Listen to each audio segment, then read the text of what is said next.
resume my function as President of the Council. I now would like to give the floor to the representative of the Syrian Arab Republic. Ambassador Bashar, you have the floor.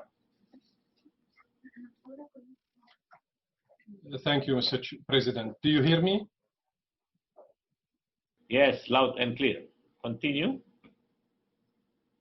Terima kasih banyak, Sri Datu Dian, as usual. Thank you. Mr. President, over the past years, some governments of member states of the Security Council have dealt with the humanitarian situation in my country with blatant selectivity. This selectivity has manifested itself and continues to be manifested by their politicized focus on certain areas to protect the remnants of the terrorist organizations that control these areas. This selectivity also aims at preventing the Syrian government and its allies from liberating them from terrorism.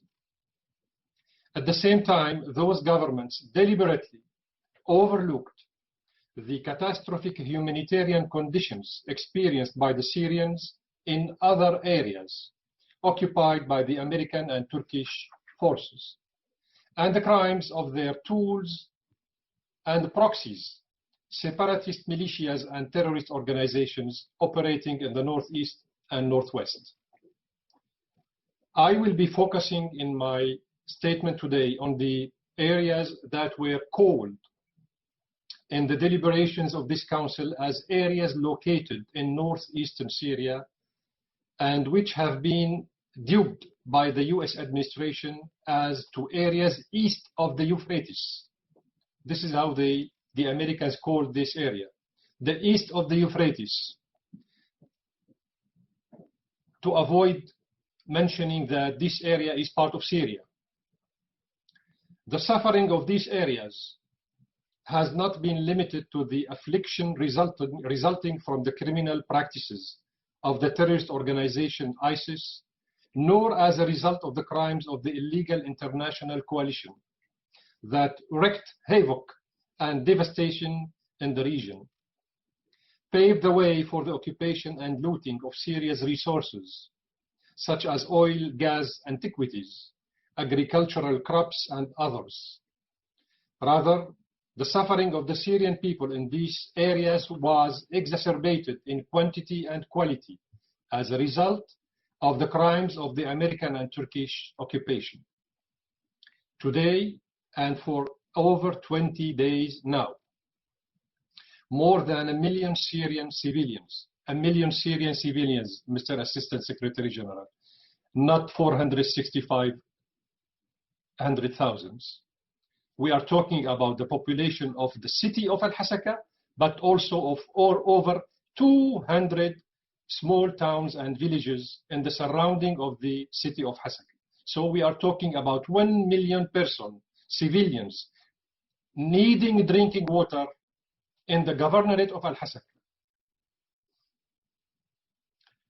Today and for over 20 days now, more than 1 million Syrian civilians in Al-Hasaka city and its surrounding areas in northeastern Syria face thirst and water deprivation as the Turkish regime continues committing its crimes, using water as a weapon of war to punish the people of the city, including women, children, and the elderly, because they refuse occupation and hold on to their country.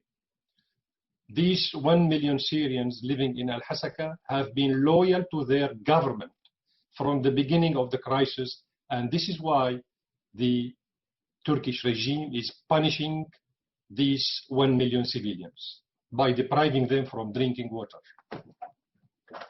With the blessing of the American administration and its tools, the Turkish occupation forces and their proxies have cut off the pumping of drinking water from Al-Luk station and the wells feeding it more than 16 times, Mr. Ramesh, 16 times, not 13 times, and for the varying periods, the last of which extended for more than 20 days. which caused the suffering of our people in Al-Hasaka. This city has so far continued to suffer from thirst due to the extreme climate conditions and the health threats associated with the spread of the COVID-19 pandemic. On behalf of the government of my country, I have addressed many relevant official letters to this Council and to His Excellency the Secretary General. Unfortunately, we have not seen from this Council any concrete steps to stop these prescribed atrocities and gross violations. While we express our thanks and gratitude to His Excellency the Secretary General for his prompt response and his good offices to end the suffering of our people in Al-Hasaka and to ensure that drinking water is re-pumped to them urgently, we condemn the failure of the Turkish regime and its tools to respond as promptly as required. And we deplore the positions of Mr. Lecoq, who is supposed to represent the human face of the United Nations. Mr. Lecoq, who instead of condemning the crimes of the Turkish occupation in his briefings before your good self, has previously, as you know, thanked the Turkish regime for its facilitation of sending a technical team to repair the Al-Luq station, ignoring that the Turkish regime bombed the station and attacked its workers, expelling them as it launched what was called Peace Spring Operation, and that this station is a civilian facility that provides necessary drinking water to more than 1 million Syrian civilians, as I said, and that bombing it or cutting off its water supply is a barbaric act, a war crime, and a crime against humanity under international humanitarian law, if it exists anymore, including the Geneva Conventions relating to the status of civilians in wartime. This crime requires urgent action from the United Nations to put an end to this occupation and end the suffering of the people of Al-Hasaki from thirst and deprivation of water. I would have expected Mr. Lecoq to head a humanitarian demonstration in front of the Turkish permanent mission in New York, protesting the deprivation of Al-Hasaki city people of drinking water. We have the right to ask the following. If Mr. Lecoq is biased and incapable of taking professional, objective, and credible positions, why did the so-called humanitarian co-pen holders in this council not take action to hold sessions and adopt at least one presidential statement condemning Erdogan's targeting of the civilian Al-Luq water station and his use of water as a weapon to punish civilians?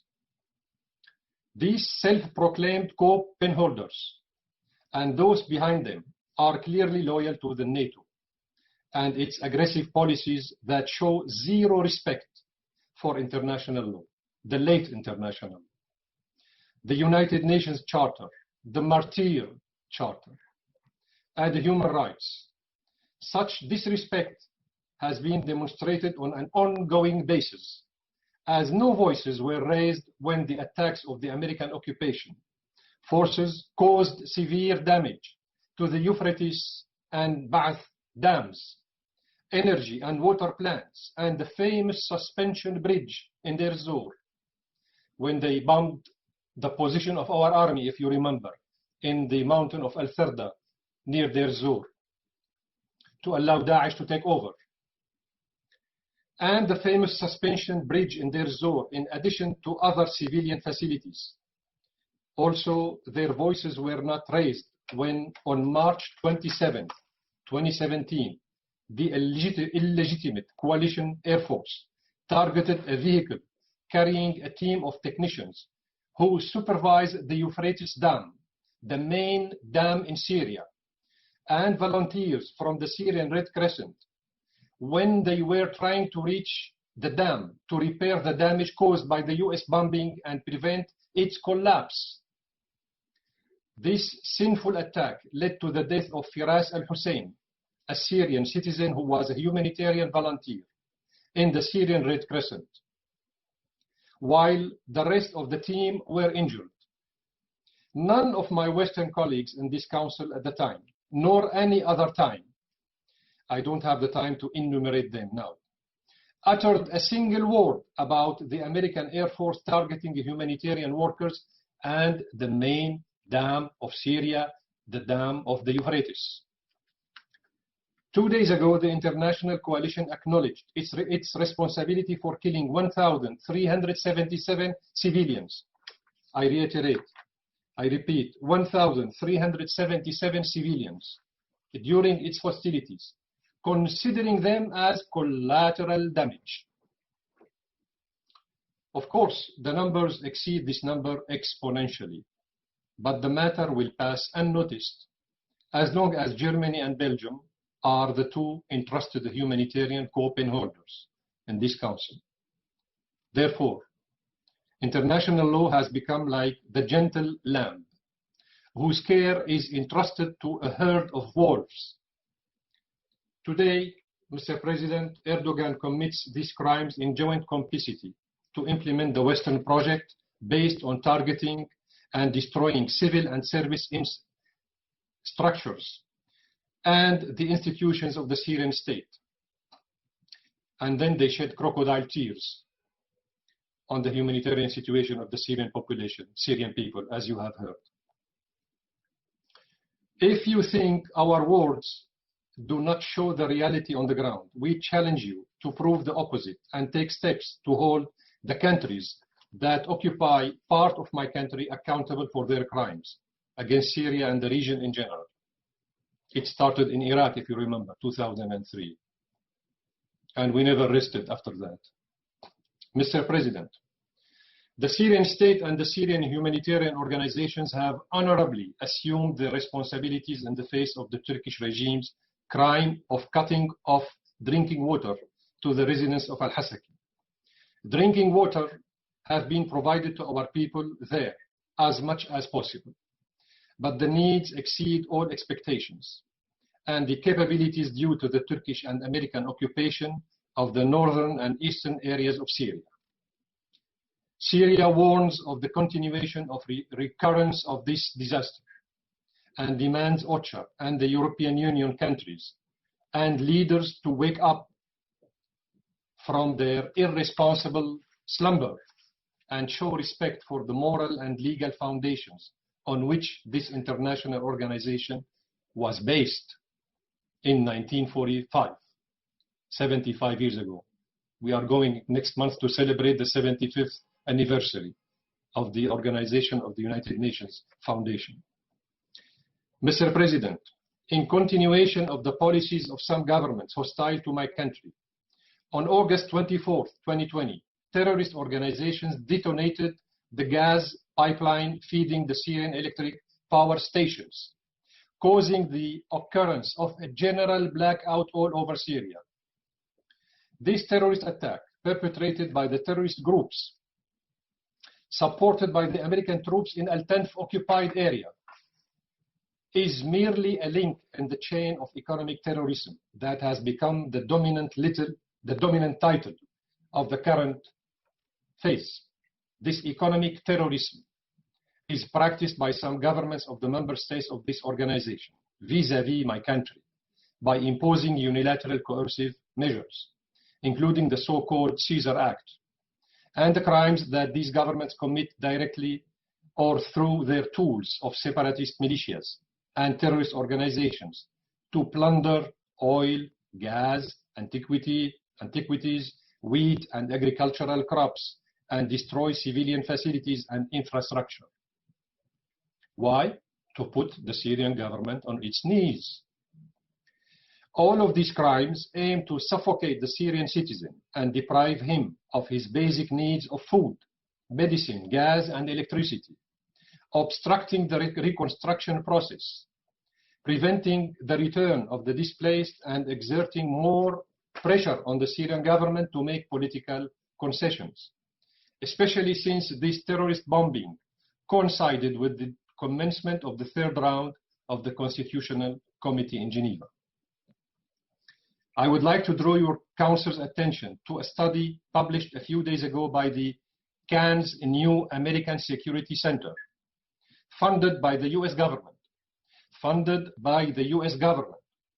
This study is by Nicholas Harris, a researcher at the center and previously in the Pentagon. It calls on Washington to weaponize wheat to starve civilians in Syria in order to reduce food supplies and pressure the Syrian government and Russia to make political concessions that serve US interests in the region. This twisted logic of using wheat as a weapon to punish civilians is consistent with Erdogan's use of water as a weapon to punish civilians. This is why there is American-Turkish occupation of parts of my country. There are no two occupations. There is only one occupation named American-Turkish occupation. They use the same tactics. In conclusion, Mr. President, some of the governments of member states of this council have slaughtered international humanitarian law in their policies towards my country, just as they slaughtered its biological father, that is international law, before it. Nothing remains before your council except the provisions of the charter, which a number of member states still uphold and defend. The question here is, do you want the provisions of our charter to fail this exam too? Mr. President, in response to what the US representative has stated about the situation in Al-Hol camp, we stressed on the responsibility of the American administration, its terrorist militias, and some EU government for the current situation in the camp. This is in light of the American occupation of that area and the refusal of some European governments to repatriate their thousands of semi-human trash who were sent illegally to my country as terrorists without borders and their families. There are 72,000 terrorists in Al-Hol camp. We have demanded this over and over. SDF separatist militias that are proxies of the American occupation are trying to take advantage of this issue of inhabitants of Al-Hol camp to feign some sort of recognition, concluding suspicious cheap deals and using them as a political media blackmailing. I could speak, Mr. President, for 24 hours before you to explain to you the atrocities and the crimes perpetrated against my country. I don't want to be longer than this. I see my distinguished colleague, Ambassador of the Dominican Republic, smiling, and he is right. Thank you so much.